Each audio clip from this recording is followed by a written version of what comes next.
Hello friends,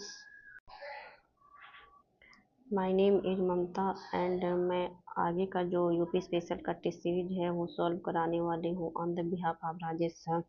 मैं UP PCS mains 3 बार और UP RO ARO mains exam 2 बार लिख चुकी हूँ, but unfortunately I couldn't get final selection. तो फ्रेंड्स, मैं आपको बताऊंगी कि कैसे आप टेस्ट सीरीज के माध्यम से प्रीलिम्स क्वालिफाई कर सकते हैं। तो चलिए स्टार्ट करते हैं। पहला क्वेश्चन, 2011 की जनगणना अनुसार उत्तर प्रदेश के संदर्भ में निम्नलिखित में से कौन सा सही सुमेलित नहीं है। दोस्तों, आपको इस नहीं वर्ड पर विशेष ध्यान देना होगा। सर्वाधिक सर्वाधिक अनुसूचित जनजाति वाला जिला सोनभद्र है, बिल्कुल सही। सर्वाधिक अनुसूचित जनजाति प्रतिशत वाला जिला श्रावस्ती है, गलत। प्रतिशत के मामले में भी सोनभद्र पहले स्थान पे आता है, तो आपका ये गलत हो गया। तो और ये पूछा है कि कौन सा सुमेलित नहीं है, तो यही आपका सुमेलित नहीं है, तो आंसर आपका बी सही हो जाएगा।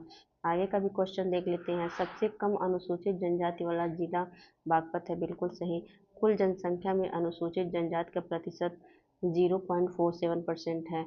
यहाँ आप इसको सही मान सकते हैं क्योंकि ये आपका 100% गलत है, तो यही आंसर सही होगा। लेकिन उत्तर प्रदेश की जनसंख्या में जो अनुसूचित जनजाति का प्रतिशत है वो आपका 0.6% है।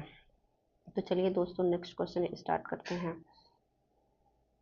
यहाँ आपको सूची 1 से सूची 2 को मिलाना है। इसमें त्यौहार और मेले के नाम दिए गए हैं और मिलाना है कि ये किस स्थान पर मनाए जाते हैं। तो कल्की महोत्सव आपका मनाया जाता है संभल में। कांपिल्य महोत्सव फर्रुखाबाद में। सरधना महोत्सव मेरठ में। कजरी महोत्सव मिर्जापुर में। तो आपका कल्की महोत्सव संभल चौथे स्थान पे, यानी आपका ये चौथे स्थान पे होना चाहिए, जो कि सी और डी दोनों में है। तो या तो ये ऑप्शन सही होगा या तो ये ऑप्शन सही होगा। कंपिल्य उत्सव आपका फर्रुखाबाद में मनाया जाता है, तो बी का मिलान पहले से होना चाहिए। तो आपका बी में एक कहाँ है, आपका यहाँ है सी के साथ। यहाँ सी वाले ऑप्शन में बी कांपिल्य महोत्सव फर्रुखाबाद में मनाया गया है, तो बी एक के साथ यहाँ है। और आगे भी देख लेते हैं। सरधना उत्सव ये आपका मेरठ में मनाया जाता है, दूसरे स्थान पे भी सही है। कजरी महोत्सव ये आपका मिर्जापुर में तीसरे पे, यानी आपका ऑप्शन सी सही होगा। फिर नेक्स्ट क्वेश्चन देखते हैं। उत्तर प्रदेश सरकार ने किस शहर में अटल युवा महाकुंभ का उद्घाटन किया। आपका ये लखनऊ में होगा। फिर नेक्स्ट क्वेश्चन देखते हैं। माहीगिरी जनजाति के संदर्भ में निम्नलिखित कथनों पर विचार कीजिए। इस जनजाति के लोग मुख्यतः बिजनौर जिले में निवास करते हैं, बिल्कुल सही। इस जनजाति के लोगों का मुख्य व्यवसाय कृषि है, गलत। इनका मुख्य व्यवसाय मत्स्य पालन है। उपयुक्त कथनों में से कौन सा से कथन सही नहीं है, तो यहाँ नहीं पे ध्यान देना होगा।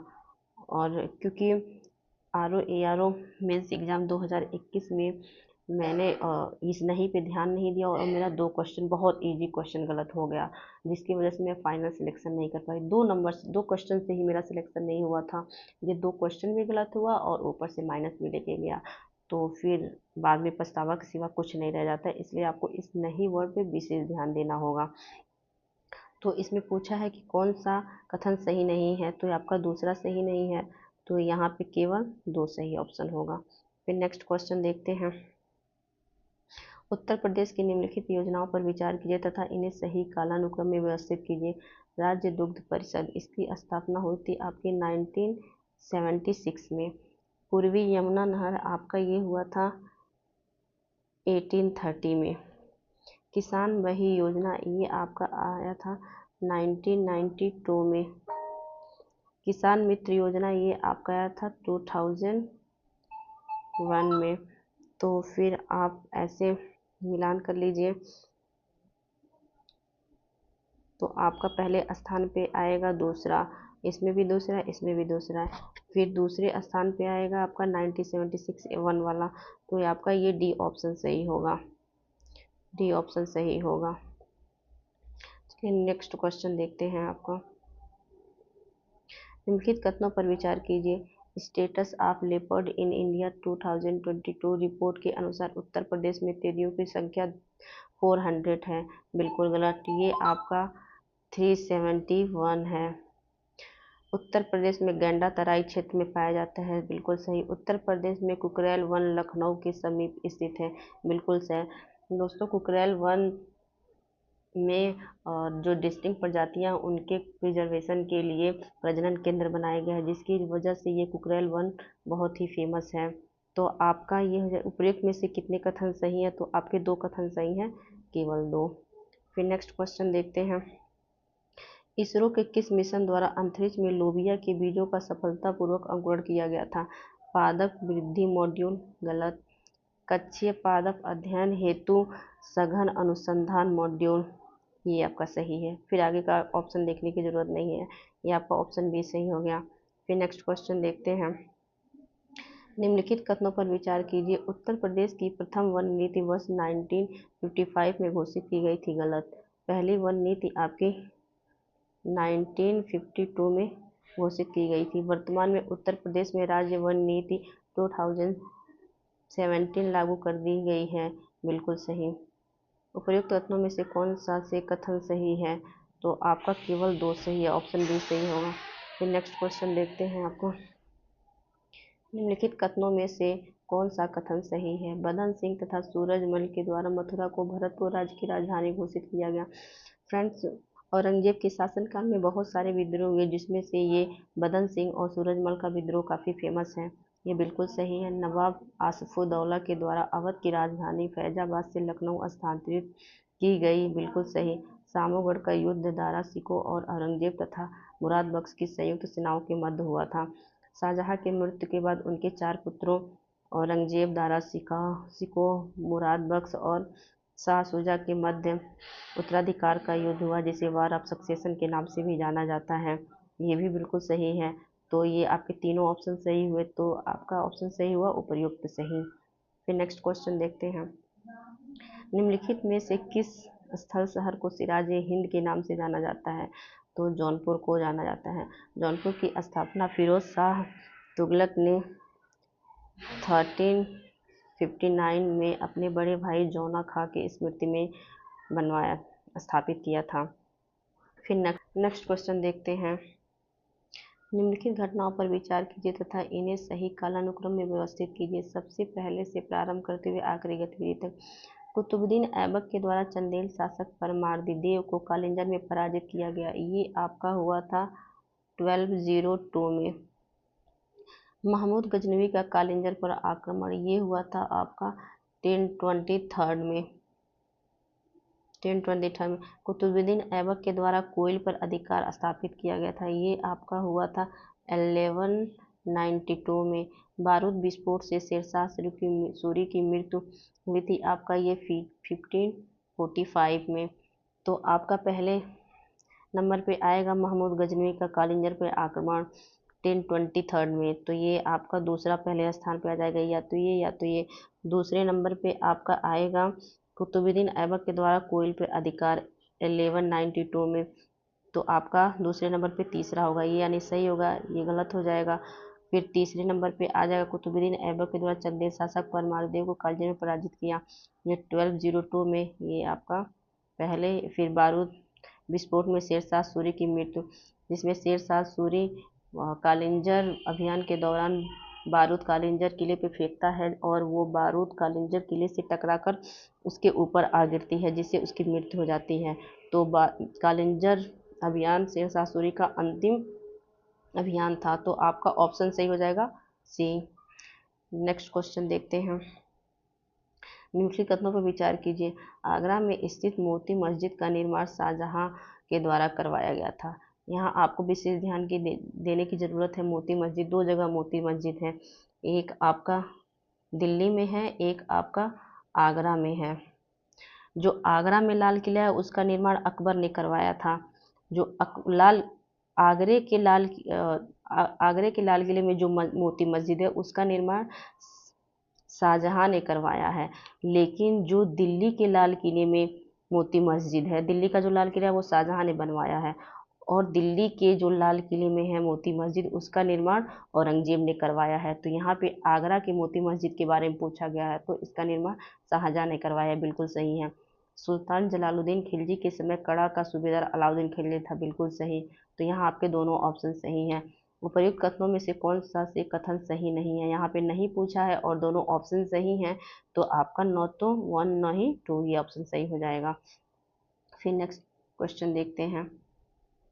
निम्नलिखित राज्यपालों को उनकी नियुक्ति अनुसार क्रम में व्यवस्थित कीजिए। श्री विष्णुकांत शास्त्री, इनका नियुक्ति हुआ था 2000 से 2004 तक। श्रीमती सरोजिनी नायडू आज़ादी के बाद ये पहली महिला राज्यपाल रही हैं जिनकी नियुक्ति हुई थी 1947 से 1949 तक। श्री सूरजभान, इनकी नियुक्ति हुई थी 1998 में। और राम नाईक हुए थे, इनका तो मालूम ही है 2012 से 2019। तो पहले नंबर पे आपका आ जाएगा, ये दूसरा नंबर श्रीमती सरोजिनी नायडू। तो यहाँ भी दूसरा है, यहाँ भी दूसरा है। फिर तीसरे नंबर पे दूसरे नंबर पे देखते हैं श्री सूरजभान 1998, यानी दूसरे नंबर पे तीसरा ऑप्शन होना चाहिए। तो ये तीसरा दूसरे पे है। फिर तीसरे पे श्री विष्णुकांत शास्त्री, ये भी सही है। फिर चौथे पे राम नाईक, हाँ ये सही है, ऑप्शन सी सही होगा। फिर नेक्स्ट क्वेश्चन देखते हैं।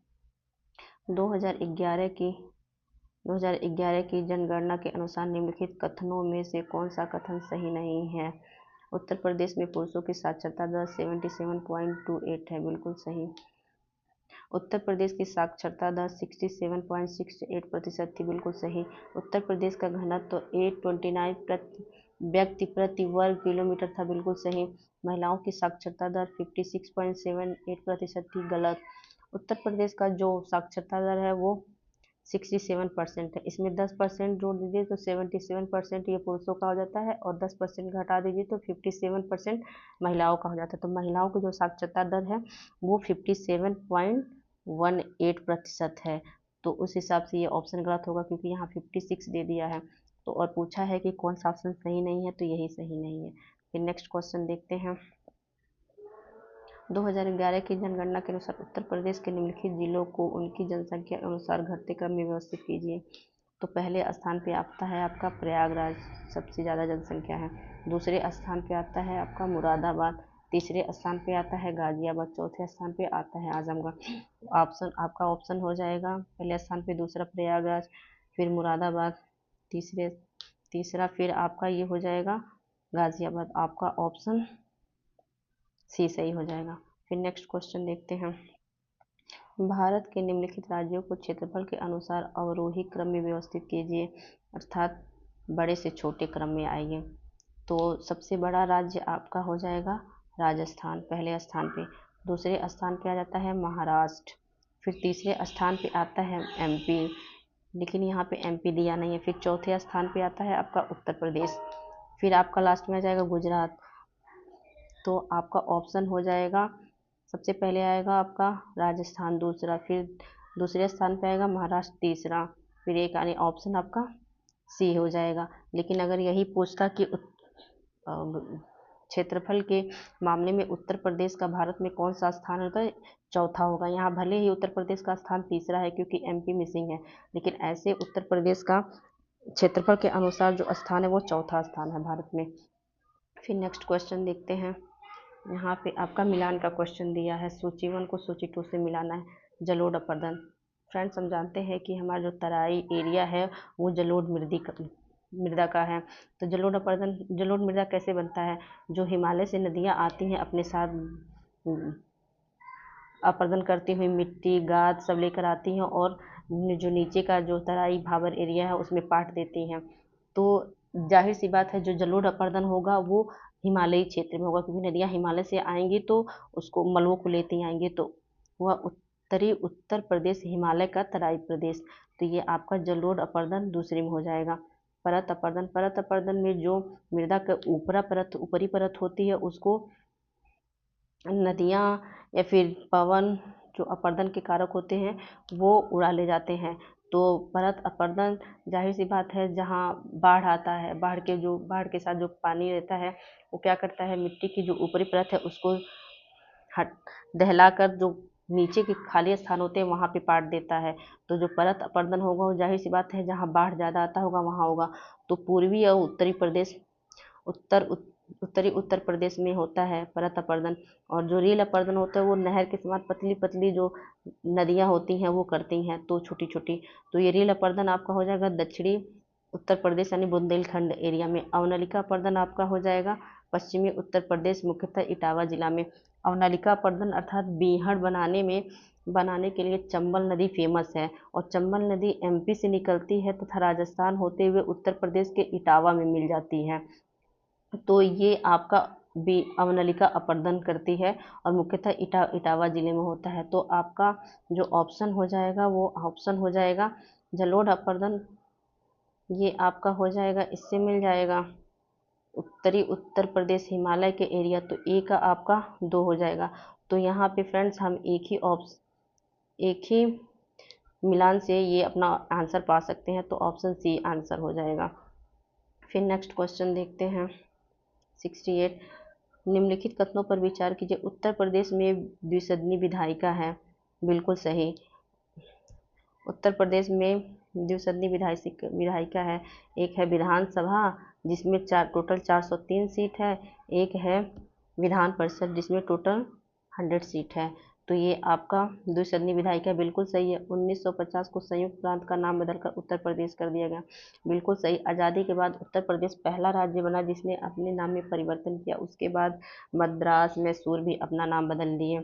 तो यहाँ पे उपयुक्त कथनों में से कौन सा से कथन सही है? तो इसका मतलब है कि आपका दोनों कथन सही है। ऑप्शन बी सही होगा, 1 और 2। फिर नेक्स्ट क्वेश्चन देखते हैं 69। यहाँ पे आपको मिलान करना है कि कौन सा फसल किस जिले और क्षेत्र में पाया जाता है। आंवला का उत्पादन प्रतापगढ़ में सबसे ज़्यादा होता है, ये ऑप्शन सही है।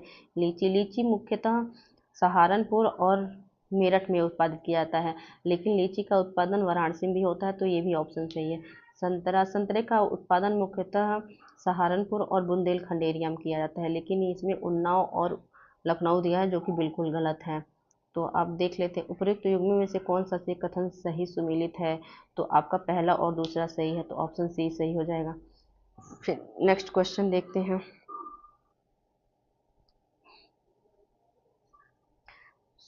सूची 1 को सूची 2 से मिलाना है। अभ्यारण्य किस जिले में या फिर किस क्षेत्र में स्थित है? समन अभ्यारण्य आपका मैनपुरी में स्थित है। सांडी अभ्यारण्य हरदोई में है।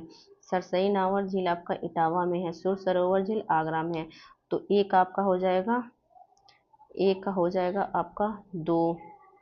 तो एक का 2 कहाँ पे आएगा? एक आपका 2 हो जाएगा। तो एक का 2 आपका एक ही ऑप्शन में। फिर और भी देख लेते हैं। सांडी अभ्यारण्य ये आपका हरदोई में है। बी का 3 ये भी सही है। सरसई नावर आपका ये इटावा में है। सी का 4 और सुर सरोवर झील आगरा में है, यानी ऑप्शन सी सही है। कभी कभी एक ऑप्शन से मिल जाते हैं, लेकिन अगर टाइम है तो आगे के भी ऑप्शन मैच कर लेने चाहिए, जिससे गलती होने के चांसेस बिल्कुल कम हो जाते हैं, ह्यूमन एरर कम हो जाता है। तो यहाँ हमारा यूपी स्पेशल का क्वेश्चन समाप्त होता है। फिर हम मिलते हैं नेक्स्ट वीडियो में, तब तक के लिए नमस्कार।